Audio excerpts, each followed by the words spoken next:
Good morning. जैसा कि हम आप लोगों को पिछला वीडियो में बताए थे कि नेक्स्ट वीडियो में हम बिहार बोर्ड से आया हुआ जो मॉडल पेपर है उस मॉडल पेपर की बात करेंगे, मॉडल पेपर के सॉल्यूशन की बात करेंगे। तो आज के हम इस वीडियो में मॉडल पेपर के जो ऑब्जेक्टिव हैं उन सभी ऑब्जेक्टिव क्वेश्चन की चर्चा करने वाले हैं। एक स्टूडेंट का सवाल था कि सर ऑब्जेक्टिव क्वेश्चन हम एग्ज़ाम में कैसे सॉल्व करेंगे। तो चूँकि बहादुर आप लोग को समझना होगा 70 ऑब्जेक्टिव क्वेश्चन है और 70 में से 35 ही आपको सॉल्व करने हैं। 70 ऑब्जेक्टिव क्वेश्चन है और 70 में से आपको 35 ही सॉल्व करने हैं। तो सबसे पहले आप पेपर लीजिएगा और पेपर में जो भी आपका आंसर पता हो, पेपर में जिस ऑब्जेक्टिव क्वेश्चन का आंसर आपको पता हो पहले आप उसको टिक करते चले जाइए। पेपर में ही जिस क्वेश्चन का आंसर आपको पता हो आप उसको पेपर में ही सॉल्व करते चले जाइए। जितना भी पता हो आप उसको सॉल्व कर लीजिए। पेपर में जब सॉल्व कर लीजिए उसके बाद काउंट कीजिए कि कितने हुए, 35 हो गए या 35 से ज़्यादा हो गए। 35 से यदि ज़्यादा हो गए तो आप लोगों को यह ध्यान देना होगा कि उसमें से थोड़ा बहुत जिस पर कंफ्यूजन है पहले उसको कट करके हटा दीजिए। चूंकि हमें 70 में से 35 ही लाने हैं तो पहले आप जितना भी जानते हैं उसको आप सॉल्व करते चले जाइए और बाद में काउंट कीजिए कि कितने हो गए। यदि 35 से ज़्यादा क्वेश्चन हो गए तो आप लोग जो है उसको फिर से काउंट कीजिए, वैसे क्वेश्चन को हटाइए जिसमें आपको थोड़ा बहुत डाउट था और कंप्लीट रूप से जिस पर आप कंफर्म हो जाए, श्योर हो जाए, उन्हीं 35 क्वेश्चन को रखना है। ये जरूर आप लोग ध्यान रखिएगा। तो अब चलिए हम लोग स्टार्ट करते हैं। क्वेश्चन हमारा फर्स्ट क्वेश्चन है, आवेशित समतल चालक के नजदीक विद्युत क्षेत्र होता है, कितना होता है? आवेशित समतल चालक के नजदीक विद्युत क्षेत्र कितना होता है? आवेशित समतल चालक के नजदीक विद्युत क्षेत्र कितना होता है? यह गॉस प्रमेय का अनुप्रयोग नंबर 3 है। ये जो आप क्वेश्चन देख रहे हैं आप, गॉस प्रमेय का अनुप्रयोग नंबर 3 है और आवेश की समतल चादर के कारण किसी बिंदु पर विद्युत क्षेत्र की तीव्रता E बराबर 1/2 सिग्मा बाई एप्सिलॉन नॉट होता है। E बराबर 1/2 सिग्मा बाई एप्सिलॉन नॉट होता है। यानी ऑप्शन 1 का बी होगा, बी फॉर बुक, 1 का बी होगा। गॉस प्रमेय का अनुप्रयोग नंबर 3 के अनुसार गॉस प्रमेय का अनुप्रयोग नंबर 3 कहता है आवेश की समतल चादर के कारण किसी बिंदु पर विद्युत क्षेत्र की तीव्रता होता है E बराबर 1/2 sigma by epsilon not. Gauss प्रमेय का अनुप्रयोग नंबर 3 से ऑप्शन नंबर इसका बी होगा। दूसरा है, विद्युत क्षेत्र E और विद्युत विभव V में कौन सा संबंध सही है? विद्युत क्षेत्र E और विभव V में कौन सा संबंध सही है? तो ऐसे तो इसका आंसर E = V/R भी हो सकता है, E = -dV/dR भी हो सकता है। जिस तरह का आपको ऑप्शन दिया हो वो आपका ऑप्शन देख लेना है। यदि ऑप्शन में ये दिया हो तो आपका ये सही हो जाएगा, यदि ऑप्शन में ये दिया हो तो ये सही हो जाएगा। और हम इस प्रश्न में देख पा रहे हैं कि ऑप्शन E बराबर -dV/dR ही दिया है, तो इसका ऑप्शन हो जाएगा 2 का ए, 2 का A for Apple. 3 number question है, 9 किलोमीटर त्रिज्या वाले गोलीय चालक की विद्युत धारिता कितनी होती है? 9 किलोमीटर त्रिज्या वाले, 9 किलोमीटर त्रिज्या वाले गोलीय चालक की विद्युत धारिता का सूत्र होता है C बराबर 4πε0 इंटू R। C बराबर 1/4πε0 इंटू R। C बराबर 4πε0 का सूत्र होता है, वैल्यू होता है 1/9 इंटू 10 के पावर 9। 4πε0 का वैल्यू होता है 1/9 इंटू 10 के पावर 9। R का वैल्यू दिया है 9 किलोमीटर, तो 9 इंटू 10 के पावर 3 किलोमीटर दिया था, उसको मीटर में बदल दिया हमने। 9 से 9 कट जाएगा, 10 के पावर 3 और 10 के पावर 9 ऊपर जाएगा, 10 के पावर -6 हो जाएगा फराड। 10 के पावर -6 फराड यानी C बराबर 1 माइक्रो फराड। यह भी आपका आंसर हो सकता है, यह भी हो सकता है। 10 के पावर -6 फराड या 10 के पावर 10 C = 1 माइक्रो फराड आपका जो होगा आंसर हो जाएगा। तो 3 का ए, 3 का ए। यदि कोई डाउट स्टूडेंट का हो कि सर 4 पाई एप्सिलॉन नॉट का मान ये कितना कहाँ से आया, तो इसका जवाब हम आपको बता देते हैं। 1/4 पाई एप्सिलॉन नॉट का वैल्यू होता है 9 × 10 के पावर 9।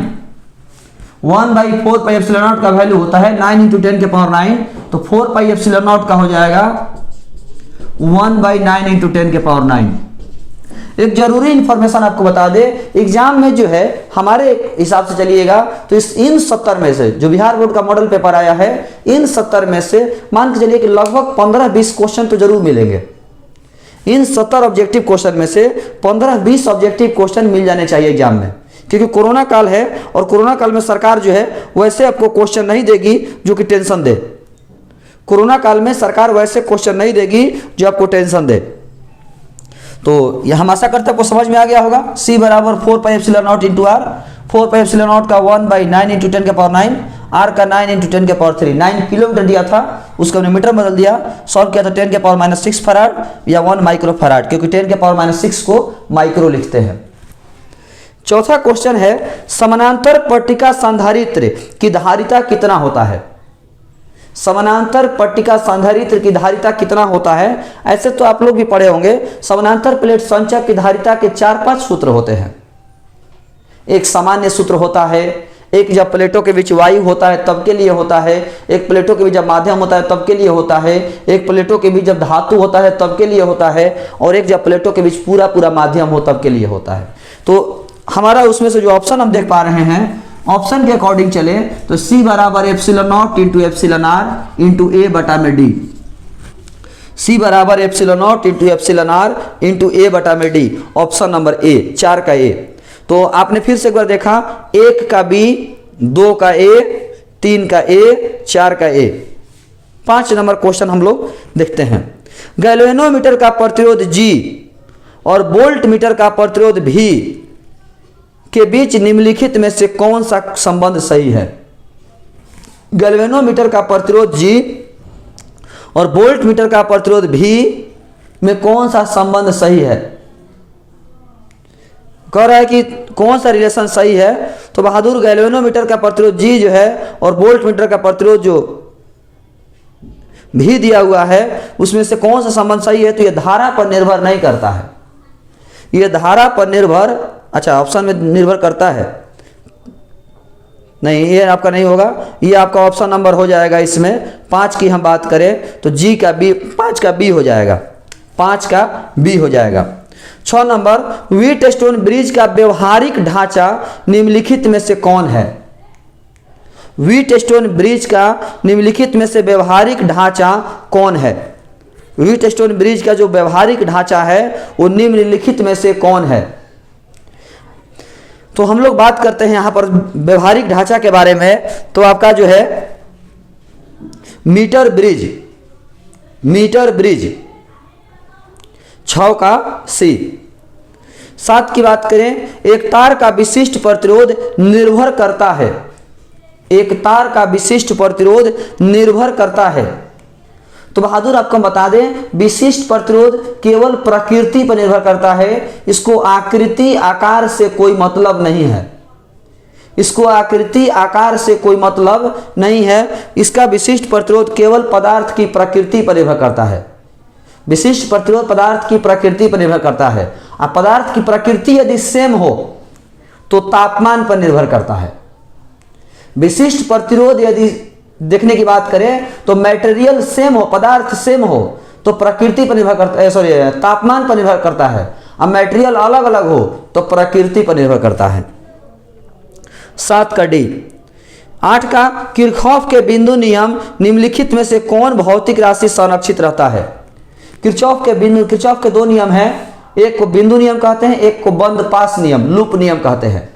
तो जो प्रथम नियम है आवेश संरक्षण सिद्धांत का पालन करती है, और जो दूसरा नियम है, प्रथम नियम आवेश संरक्षण सिद्धांत का पालन करती है, और जो दूसरा नियम है, जो दूसरा नियम है ये आपका ऊर्जा संरक्षण सिद्धांत का पालन करती है। प्रथम नियम आवेश संरक्षण सिद्धांत का पालन करती है और दूसरा नियम ऊर्जा संरक्षण सिद्धांत का पालन करती है। तो इसमें आपका हो जाएगा 8 का B, B for book. 9 number, धारावाही चालक के अंदर इलेक्ट्रॉन की गति कैसी होती है? किसी चालक के अंदर इलेक्ट्रॉन अपसरित होता है, किसी चालक के अंदर इलेक्ट्रॉन अपसरित होता है। इसमें अपसरित नहीं है तो हम लोग त्वरित कहेंगे। धारावाही चालक के अंदर इलेक्ट्रॉन की गति त्वरित होती है। 10 नंबर, विद्युत परिपथ की शक्ति होती है, विद्युत परिपथ की शक्ति होती है P बराबर V²/R। ये 3 फॉर्मूला होता है, P बराबर V²/R, P बराबर V × I और P बराबर I² × R।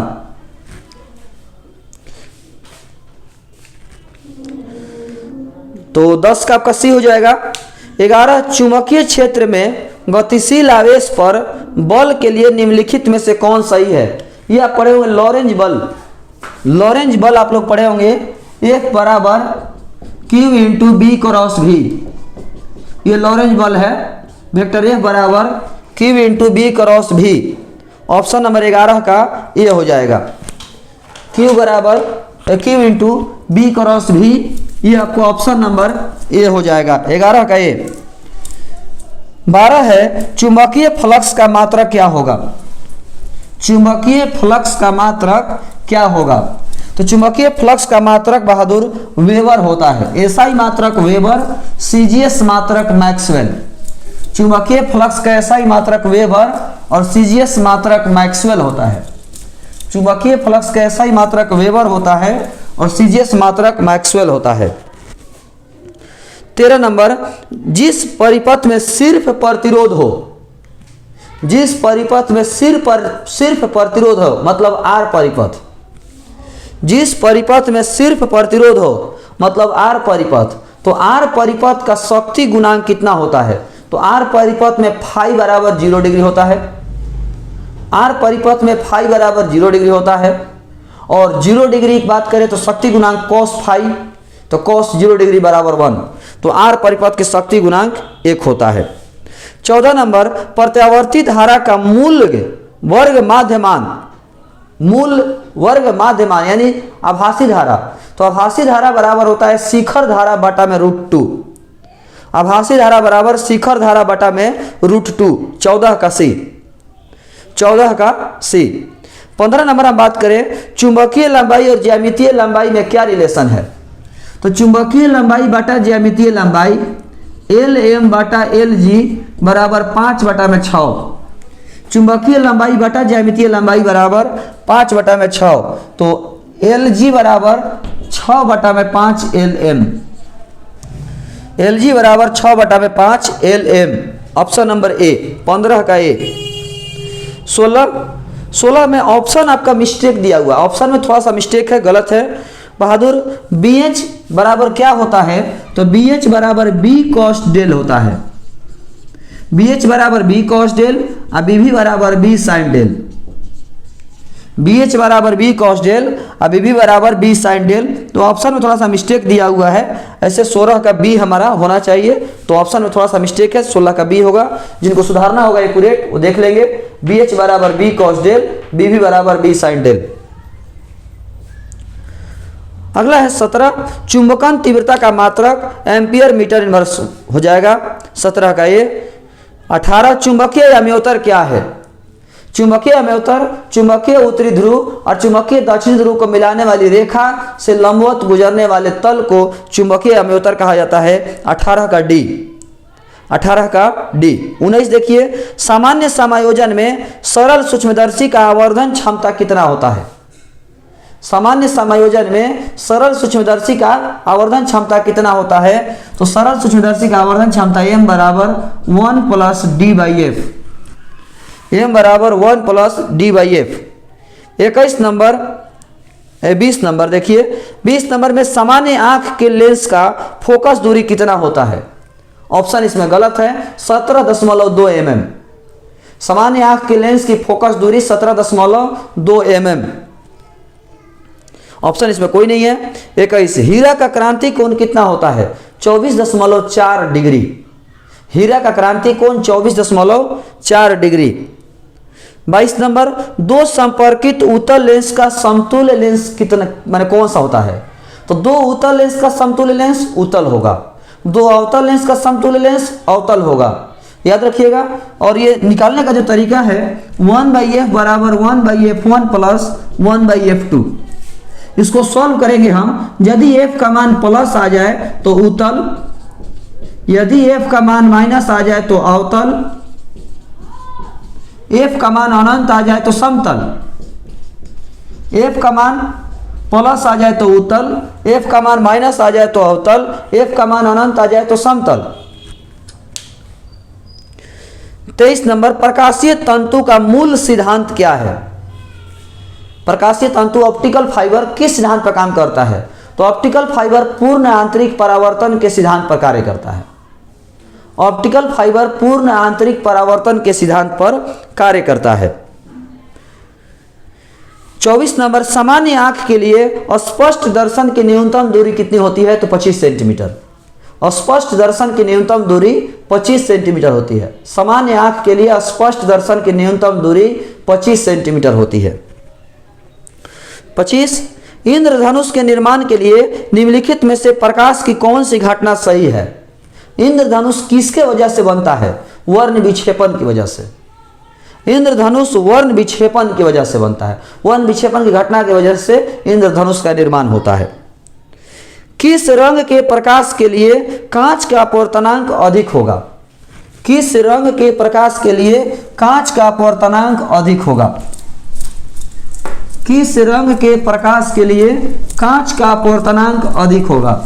तो बहादुर आप जानते होंगे शायद, mu proportional to 1/λ, mu proportional to 1/λ। जिसका लैम्डा ज्यादा होगा उसका म्यू कम होगा, और जिसका लैम्डा कम होगा उसका म्यू ज्यादा होगा। जिसका लैम्डा ज्यादा होगा उसका म्यू कम होगा, और जिसका लैम्डा कम होगा उसका म्यू ज्यादा होगा। तो बैगनी रंग की लैम्डा सबसे कम होती है, इसलिए बैगनी रंग का म्यू सबसे अधिक होगा। बैगनी रंग की लैम्डा सबसे कम होती है, इसलिए बैगनी रंग का अपवर्तनांक सबसे अधिक होगा।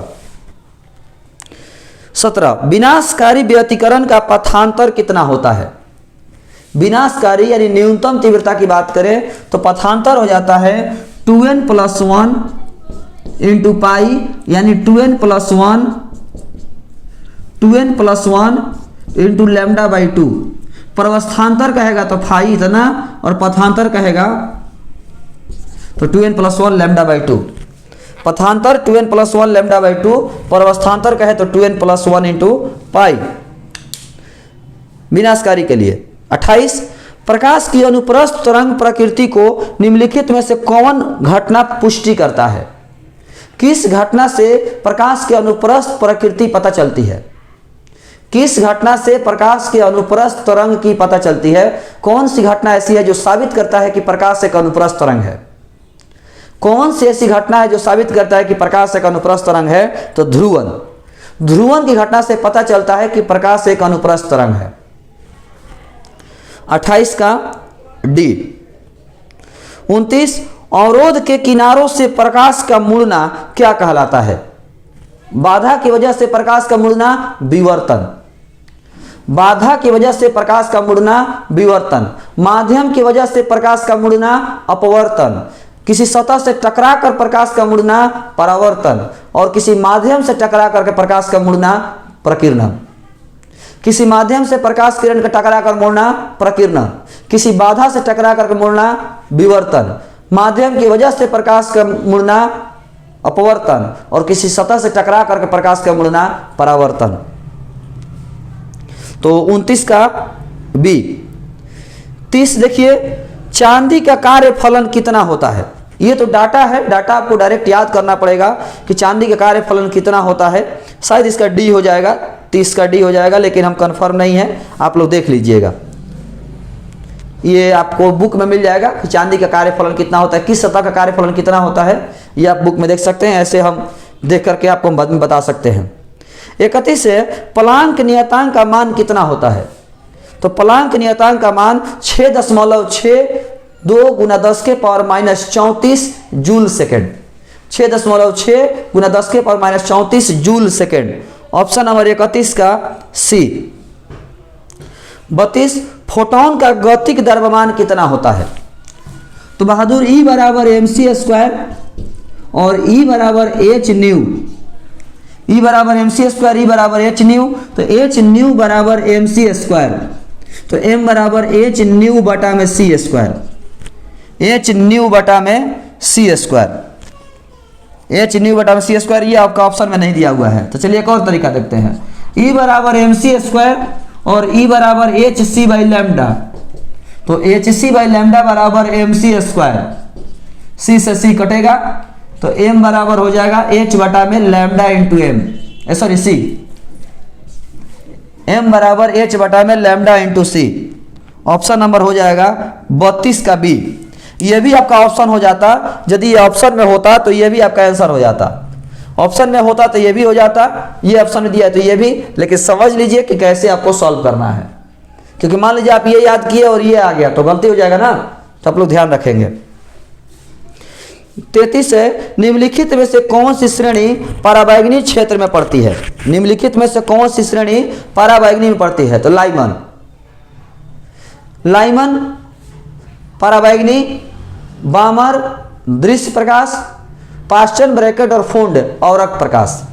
लाइमन पराबैंगनी, पाश्चन बामर पाश्चन सॉरी लाइमन जो है, लाइमन हो जाएगा पराबैंगनी में, बामर हो जाएगा दृश्य प्रकाश में, और पाश्चन ब्रैकेट और फुंड औरक प्रकाश में। 34 रेडियो एक्टिविटी के लिए निम्नलिखित में से कौन सा उपयुक्त नहीं है? तो रेडियो एक्टिविटी की जो घटना है ये नाभिकीय घटना है, सही है। रेडियो एक्टिविटी की जो घटना होती है नाभिक से होती है, ये सही है। प्राकृतिक घटना है, ये भी सही है। रेडियो एक्टिविटी की जो घटना है ये नेचुरल होता है। रेडियो एक्टिविटी की जो घटना है ये नेचुरल होता है, ये भी सही है। रेडियो एक्टिविटी की जो घटना है परमाणविक घटना है, जी नहीं, ये गलत है, यानी 34 का सी होगा। रेडियो एक्टिविटी की घटना परमाणु घटना है, जी नहीं, रेडियो घटना नाभिकीय घटना है। रेडियो एक्टिविटी की जो घटना होती है ये नाभिकीय घटना है, ये परमाणु से नहीं होती है, नाभिक से होती है। 35 तेजी से चलने वाला इलेक्ट्रॉन है बीटा किरण। बीटा किरण तेजी से चलने वाली इलेक्ट्रॉन है। बीटा किरण जो है तेजी से चलने वाली इलेक्ट्रॉन है। अल्फा कण एक हीलियम नाभिक है। अल्फा कण एक हीलियम नाभिक है। 35 का बी और 36 का सी। 37 एंटीना की ऊंचाई और परास में क्या संबंध है? एंटीना की ऊंचाई और परास में संबंध है d बराबर √2rh, d बराबर √2rh। और इसी रिलेशन के आधार पर बताया जाता है कि एंटीना की ऊंचाई बढ़ने से परास का मान बढ़ जाता है। एंटीना की ऊंचाई बढ़ने से परास का मान बढ़ जाता है। एंटीना की ऊंचाई बढ़ने से परास का मान बढ़ जाता है। परास और एंटीना की ऊंचाई में संबंध है d बराबर √2rh, d बराबर √2rh। तो इस सूत्र से हम निकाल सकते हैं कि एंटीना की ऊंचाई बढ़ाने से परास का मान बढ़ जाता है। एंटीना की ऊंचाई बढ़ाने से परास का मान बढ़ जाता है। 38 है, मूल अवस्था में हाइड्रोजन परमाणु की ऊर्जा कितनी होती है? तो बहादुर किसी भी कक्षा में ऊर्जा निकालिएगा, यदि किसी भी कक्षा में यदि आप ऊर्जा निकालते हैं तो E बराबर -13.6 इलेक्ट्रॉन वोल्ट बटा n²। E बराबर -13.6 इलेक्ट्रॉन वोल्ट बटा में n²। तो हाइड्रोजन परमाणु की बात कर रहा है तो n का मान 1 हो जाएगा, तो E बराबर -13.6 इलेक्ट्रॉन वोल्ट। याद रखिएगा, इसी में प्रश्न पूछ देता कि हाइड्रोजन परमाणु की मूल अवस्था में आयनीकरण ऊर्जा कितनी होती है? हाइड्रोजन परमाणु की मूल अवस्था में आयनीकरण ऊर्जा कितनी होती है? तो आयनीकरण ऊर्जा यही होगा, लेकिन प्लस में हो जाएगा। याद रखिएगा, आयनीकरण ऊर्जा प्लस में हो जाएगा।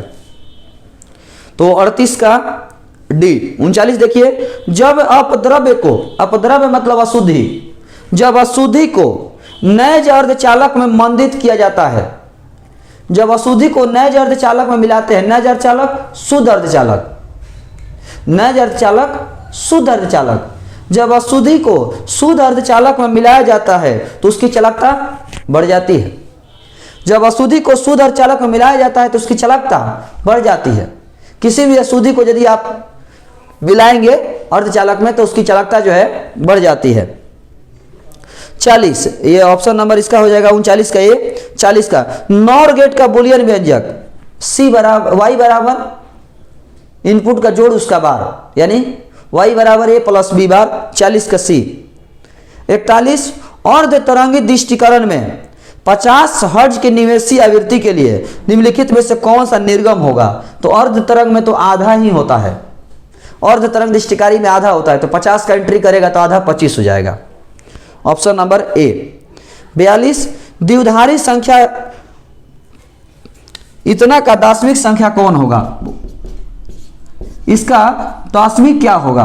तो 1 गुना 2 के पावर 4, 1 गुना 2 के पावर 3, 1 गुना 2 के पावर 2, 1 गुना 2 के पावर 0, 0 गुना 2 के पावर 0, 2 के पावर 4 16, 2 के पावर 3 8, 2 के पावर 2 4, 2 के पावर 1 2 और 2 के पावर 0 1, तो 16 8 24 4 28 2 30, ये तो 0 से गुना करेंगे तो 0 हो गया, 30 हो गया।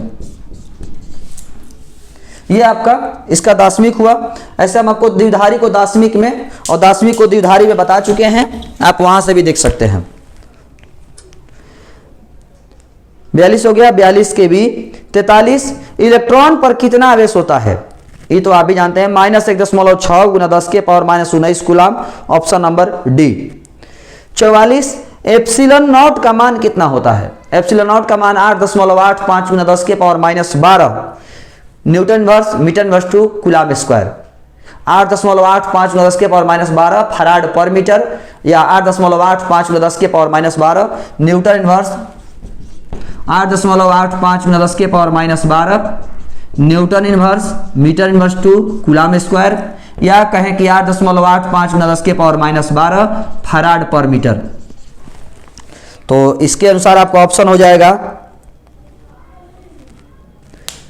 44 का ए। 45 देखिए, द्विध्रुव आघूर्ण के लिए निम्नलिखित में से कौन सा सही है? ये आपको यदि उतारना है तो इसको आप स्क्रीनशॉट लेकर के भी उतार सकते हैं। अब हम बात करेंगे द्विध्रुव आघूर्ण के लिए निम्नलिखित में से कौन सही है। द्विध्रुव आघूर्ण के लिए निम्नलिखित में से कौन सही है? तो बहादुर शायद आप जानते होंगे, 1 कूलाम मीटर बराबर 3 गुना 10 के पावर 29 डिवाई। 1 कूलाम मीटर बराबर 3 गुना 10 के पावर 29 डिवाई। ऐसे इस बुक में ऑप्शन गलत दिया है, सेंटीमीटर नहीं होता है, कूलाम मीटर होता है। सेंटीमीटर नहीं होता है, कूलाम मीटर होता है। तो 1 कूलाम मीटर बराबर 3 गुना 10 के पावर 29 डिवाई, तो 1 डिवाई बराबर 1/3 गुना 10 के पावर 29 कूलाम मीटर। तो 1/3 और 10 के पावर 29 ऊपर जाएगा तो -29 हो जाएगा कूलाम मीटर।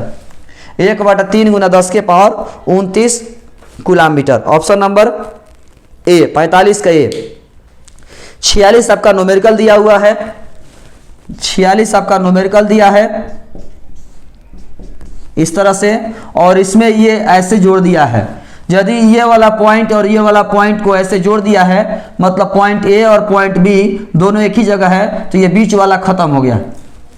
ये दोनों पॉइंट एक ही जगह है, मतलब इसका कोई जगह नहीं है, ये खत्म हो गया। तो सी और सी दोनों श्रेणी क्रम में है, जोड़ देंगे c/2 हो जाएगा। सी और सी श्रेणी क्रम में है तो c/2 हो जाएगा। 46 का ए। इसके लिए आप संख्या का न्यूमेरिकल देख सकते हैं। 47, निम्नलिखित में से कौन सा संबंध सही है? 1 एम्पियर बराबर कितना मिली एम्पियर? 1 एम्पियर बराबर, पहले तो 46 का ए हो गया। 47 देखिए, 1 एम्पियर बराबर कितना मिली एम्पियर? 1 एम्पियर बराबर कितना मिली एम्पियर? तो 1 एम्पियर बराबर 10 के पावर -3 मिली एम्पियर। ठीक है जी? नहीं बहादुर, 10 के पावर +3 मिली एम्पियर। 1 एम्पियर बराबर 10 के पावर 3 एम्पियर मिली एम्पियर। कैसे हुआ? तो 10 के पावर 3 गुना मिली का 10 के पावर -3 एम्पियर, -3 +3 जोड़ देंगे, खत्म हो जाएगा। तो 1 एम्पियर बराबर 1 एम्पियर हो जाएगा। तो याद रखिएगा, 1 एम्पियर बराबर 10 के पावर 3 मिली एम्पियर। 1 एम्पियर बराबर 10 के पावर 3 मिली एम्पियर।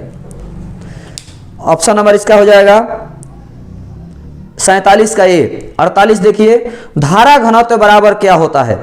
धारा घनत्व का सूत्र होता है धारा बटा में क्षेत्रफल, जे बराबर आई बटा में ए। जे बराबर आई बटा में ए, 48 का ए हो जाएगा। जे बराबर आई बटा में ए, तो 48 का ए हो गया। 49 देखिए, प्रतिरोध के लिए निम्नलिखित में से कौन सा संबंध सही है? आर बराबर rho into L by A. R बराबर rho into L by A, option number 49 का बी। 49 का बी। 50 देखिए, इसमें आई का मान पूछ रहा है। आप जानते होंगे आने वाली धारा बराबर जाने वाली धारा, यह दिया हुआ इस तरह से। इसमें 3 गो धारा आ रहा है, 10, 20 और 10, और ये जा रहा है। तो ये तीनों यहां पर आ रहे हैं और ये यहां से जा रहा है। तो आने वाली धारा बराबर जाने वाली धारा, तो ये तीनों आ रहा है, तो आने वाली धारा बराबर जाने वाली धारा, तो जोड़ दीजिए आप। 10, 20, 40 हो जाएगा इसका। 10, 10, 20, 20, 40। आने वाली धारा बराबर जाने वाली धारा, किरचॉफ के प्रथम नियम से। ऑप्शन नंबर सी, 50 के सी। 51, विभवमापी निम्नलिखित में से कौन सा मापा जाता है? विभवमापी से क्या मापा जाता है? तो विभवमापी से विद्युतवाहक वाला विभवांतर दोनों मापा जाता है। विभवमापी से विद्युतवाहक वाला विभवांतर दोनों मापा जाता है। इसमें ऑप्शन में विभवांतर नहीं दिया है, तो विद्युतवाहक वाला आंसर हम मार देंगे। विभवमापी से विद्युतवाहक बल और विभवांतर दोनों मापा जाता है। ऑप्शन में विभवांतर नहीं है, तो विद्युतवाहक बल आपका आंसर हो जाएगा। 51 के सी। 52, 1 किलोवाट आवर के बराबर कितना होता है? 1 किलोवाट आवर, 1 kWh, या कहें कि 1 यूनिट बराबर कितना होता है? तो 3.6 गुना 10 के पावर 6 जूल। 1 kWh बराबर 1 यूनिट बराबर 3.6 गुना 10 के पावर 6 जूल। एक टेस्ट, ये ऑप्शन नंबर 52 का हो जाएगा सी। 53, 1 टेस्ला बराबर कितना? 1 वेबर प्रति मीटर स्क्वायर। 1 टेस्ला बराबर 1 वेबर प्रति मीटर स्क्वायर। 1 टेस्ला बराबर 1 वेबर प्रति मीटर स्क्वायर। तो ये आपका हो जाएगा 53 का डी। चुंबकीय फ्लक्स कितना होता है? चुंबकीय फ्लक्स फाई बराबर बी डॉट ए, या विद्युतीय फ्लक्स कहिएगा तो फाई बराबर ई डॉट ए। ये आपका विद्युतीय फ्लक्स है, ये आपका चुंबकीय फ्लक्स है। ये आपका विद्युतीय फ्लक्स हुआ और ये आपका चुंबकीय फ्लक्स हुआ। 55, विद्युत चुंबकीय तरंग के वेग का सूत्र कितना होता है? ये 54 का ए हो गया। विद्युत चुंबकीय तरंग के वेग का 2 सूत्र है, सी बराबर ई बटा बी, या सी बराबर 1/√μ0 इंटू एप्सिलॉन नॉट।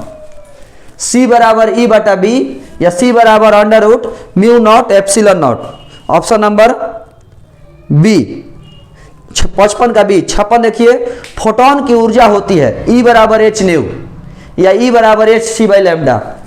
फोटोन की ऊर्जा ई बराबर एच न्यू, या ई बराबर h c by lambda. E बराबर एच न्यू, या ई बराबर h c by lambda. 57, 1 electron volt बराबर कितना होता है? 1 इलेक्ट्रॉन वोल्ट बराबर कितना होता है? तो 1.6 गुना 10 के पावर -19 जूल। 1 इलेक्ट्रॉन वोल्ट 1.6 गुना 10 के पावर -19 जूल के बराबर होता है। 57 का ए। 58, निम्नलिखित में से कौन सही है? ऑप्शन में दिया है दाशमिक और द्विधारी दे दिया है। एक तरफ दाशमिक, एक तरफ द्विधारी, आपको देख लेना है। तो ऑप्शन नंबर इसका ए हो जाएगा। 111, 2, 7, 10।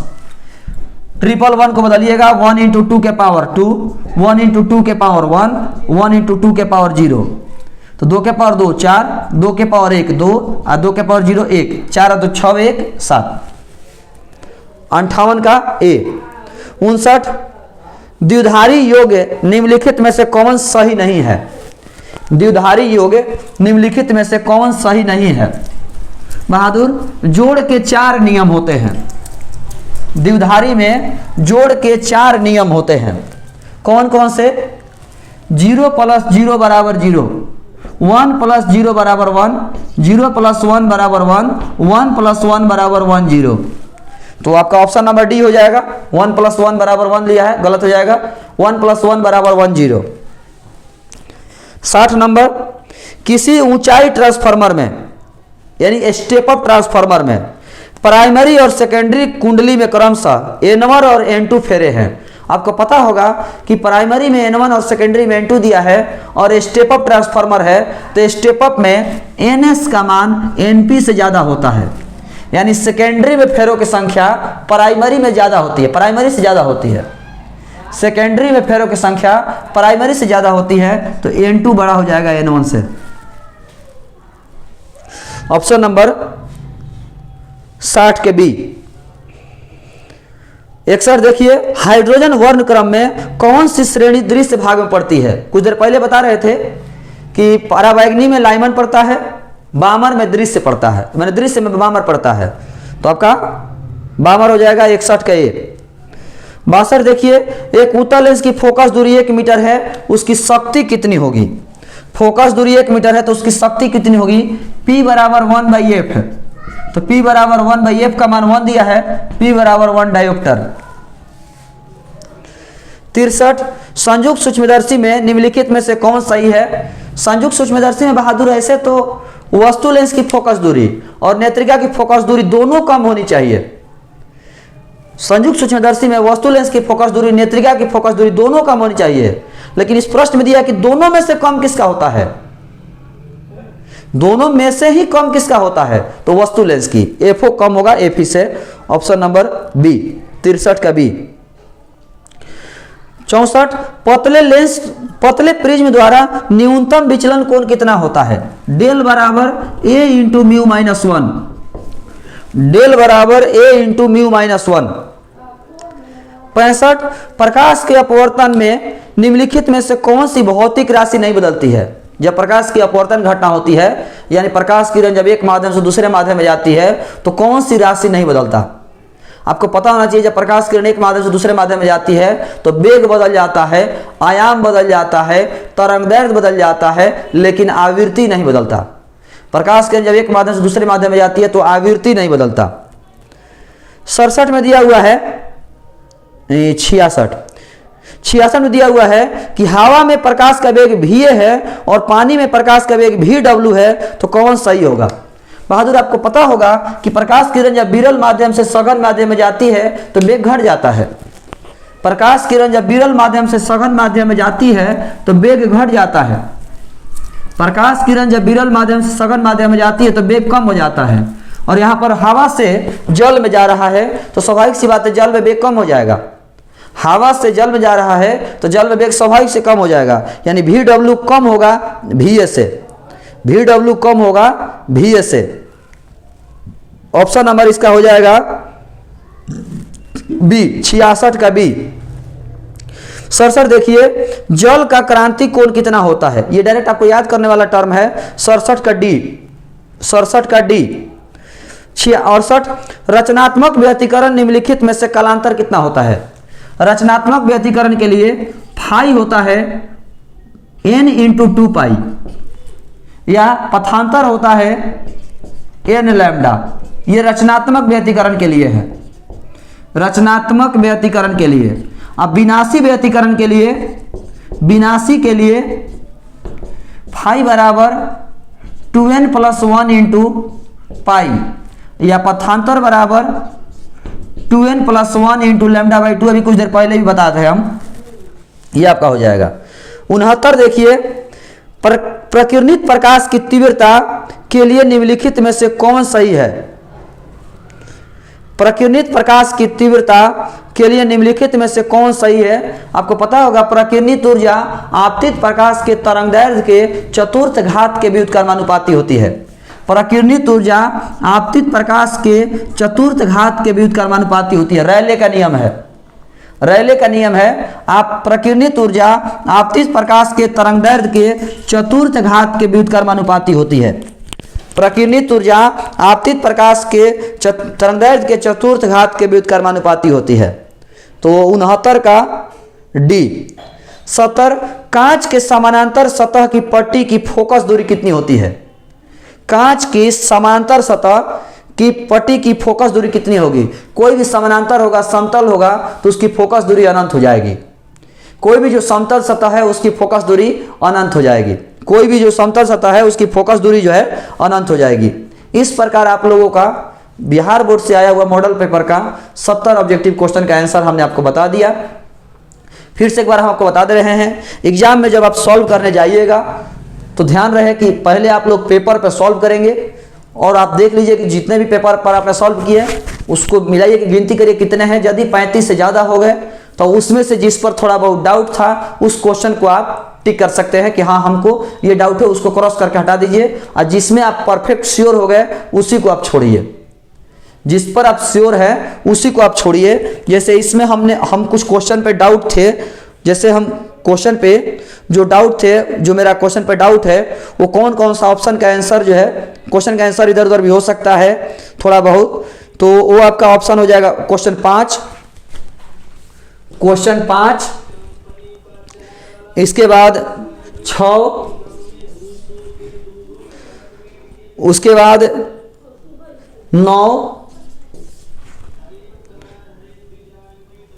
ये 3 ऐसे क्वेश्चन है जिसके आंसर जो है कुछ अलग भी हो सकते हैं। हो सकता है इस तीनों का आंसर दूसरे तरीका से पूछा, मैंने इसका पूछने का दृष्टिकोण अलग हो तो इसका आंसर अलग भी हो सकता है, लेकिन बाकी क्वेश्चन आपका श्योर है। उसी तरीके से आप लोग भी जब बनाएं तो जब पहले आप 35 देख लीजिए कि 35 से ज़्यादा है तो जिस पर श्योर नहीं है, डाउट है थोड़ा सा, उसको आप कट कर सकते हैं और जिसको श्योर है आप उसी को छोड़िएगा। जैसे हमने बताया कि 3 क्वेश्चन पे हमें डाउट है, उतना श्योर नहीं है, तो थोड़ा बहुत इधर उधर भी इसका आंसर हो सकता है। तो खैर इस वीडियो में आज हम लोग इतना ही। नेक्स्ट वीडियो में हम आपको सब्जेक्टिव के सॉल्यूशन के साथ मिलेंगे। नेक्स्ट वीडियो में हम आपको सब्जेक्टिव का सॉल्यूशन बताएंगे। ये बिहार बोर्ड से आया हुआ जो मॉडल पेपर है उसका सेट नंबर 1 है ये। तो हम आशा करते हैं आपको ये मददगार साबित होगा ये वीडियो, और एग्जाम की तैयारी आप बेहतर तरीके से करें। ऑब्जेक्टिव बिल्कुल नहीं छोड़ना है, ऑब्जेक्टिव बिल्कुल ही नहीं छोड़ना है, ध्यान रहे। लॉन्ग की तैयारी हम आपको जैसा कि पिछला वीडियो में बताए थे 10 लॉन्ग है, उसमें से यदि आप 10 कवर कर लेते हैं तो एक लॉन्ग एग्जाम में डेफिनिट है कि आएगा, एक जरूर आ जाएगा। 2 भी आ सकता है, 3 भी आ सकता है, लेकिन एक जरूर आएगा। और आपको एक भी लिख देते हैं तो बहुत बड़ी बात होगी। 35 ऑब्जेक्टिव, 25 प्रैक्टिकल 60, एक लॉन्ग लिखते हैं तो 65, 2 नंबरिया में आप यदि 3-4 भी लिख देते हैं तो 70-80 आराम से नंबर मिल जाएंगे। बात समझ में आ रहा है? चूंकि कोरोना काल का समय है तो इस समय में हम लोग कम समय में बेहतर तैयारी कैसे करें इस पर जरूर नोटिस कीजिएगा। तो खैर आज की इस वीडियो में इतना ही, धन्यवाद।